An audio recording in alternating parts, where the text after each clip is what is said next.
આપે છે, શ્રી નરેન્દ્ર મોદીજીના આશીર્વાદ આપે છે, આપ જુઓ.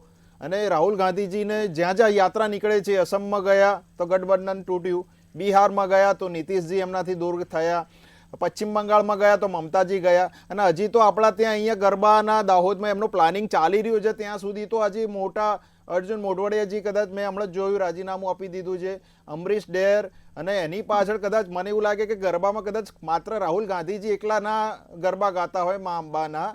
બીજી વસ્તુ આપને કહીશ કે ભારતીય જનતા પાર્ટીની જે વિચારધારા સાથે જે લોકો આવે છે, આ લોકોના નેતાઓ આજે જે નેતા હોય કાલે જાય છે, તો એમના વિશે બોલવામાં સહેજ પણ રાહ નથી જોતા. આમના પૂર્વ પ્રભારી કચરો કહેતા હતા.